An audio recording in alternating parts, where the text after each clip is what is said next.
Deputy mayor రూప్ కుమార్ గారు ఆహ్వానంతో ఈరోజు ఇక్కడికి రావడం జరిగింది.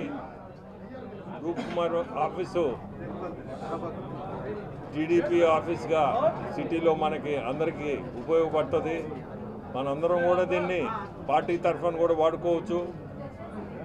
మెయిన్ ఈరోజు ఈ గెట్ టుగెదర్ లాగా పెట్టాడు, పరిచయ కార్యక్రమం. రెండవది జాయినింగ్స్ ఉన్నాయి. ఈ జాయినింగ్స్ కూడా చాలామందిని కొంతమందిని ఇంకా కండువా కూడా వేయలేకపోయాము. ఈ జనం ఎక్కువ వేయలేకే అది కూడా అయితే మళ్ళీ తర్వాత వచ్చి కొంతమందికి మనం సెపరేట్గా వేయాల్సి వస్తుంది. మీ అందరికి ఒకటే కోరుకునేది, రేపు రాబోయే ఎన్నికల్లో నారాయణ గారిని మీ అందరికీ తెలుసు ఎంత అభివృద్ధి చేస్తున్నాడో సిటీలో. మనందరం కూడా రేపు నారాయణ గారిని మనం గెలిపించుకోవాలా. అట్నే నేను ఎంపీగా పోటీ చేస్తున్నాను. నాకు మీ అందరూ ఆశీస్సులు ఉన్నారా? పక్కన నాకు శ్రీధర్ ఉన్నాడు రూరల్ నుంచి. శ్రీధర్ని కూడా మనం అందరం గెలిపించుకోవాలా. మా ముగ్గురిని మీ అందరు ఆశీస్సులు ఉండాలా. ఫైనల్గా చంద్రబాబు నాయుడు గారిని మనం ముఖ్యమంత్రిగా చూడాలా. ఇదే మనందరూ కోరిక. ఖచ్చితంగా జరిగి తీరుతుంది కూడా. అందరికీ నమస్కారాలండి. ఈరోజు డిప్యూటీ మేయర్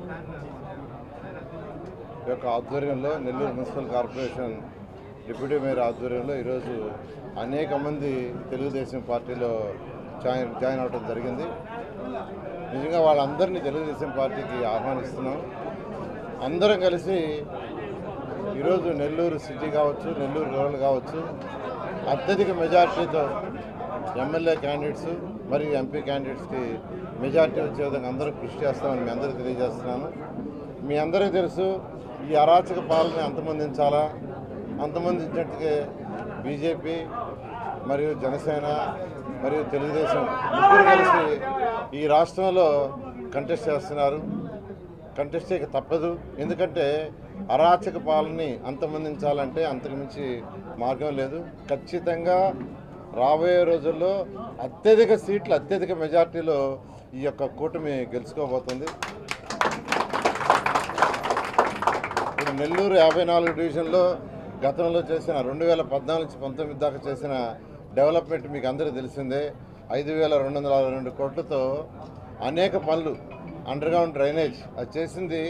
దోమలు లేని నగరం. ఎక్కడికి పోయినా, ఏ ఇంటికి పోయినా వాళ్ళు ఏంటంటే ఒకటే చెప్తున్నారు, సార్ ఈ దోమలు పోయేటట్టుగా మందు కొట్టించండి అని చెప్తున్నారు. మందు కొడితే అది ఓన్లీ టెంపరీ సొల్యూషన్.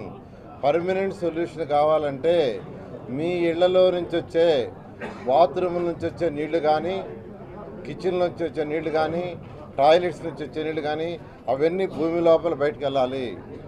అప్పుడు సైడ్ కెనాల్స్లో నీళ్లు నిలవ ఉండదు. సైడ్ కెనాల్స్ ఎప్పుడైతే నీళ్లు నిలవ ఉండదో దోమలు పెరగవు. అది ఒక్కటే మార్గం. నేను అనేక దేశ విదేశాల్లో స్టడీ చేశాను. వాళ్ళ ఆ కంట్రీస్లో దోమలు లేవంటే వాళ్ళు 100% అండర్గ్రౌండ్ డ్రైనేజ్ పెట్టుకున్నారు. అందుకనే నెల్లూరు సిటీలో కూడా, సిటీ అంటే 54 డివిజన్స్లో, అటు రూరల్ సిటీ రెండిట్లో కూడా టోటల్ ప్రాజెక్ట్ 550 కోట్లతో చేసాం. మరిన్ని వీడియోస్ కోసం ఛానల్ ని సబ్స్క్రైబ్ చేయండి. లేటెస్ట్ అప్డేట్స్ కోసం వాట్సాప్ ఛానల్ ని ఫాలో చేయండి. అండ్ లింక్ డిస్క్రిప్షన్ లో ఉంది.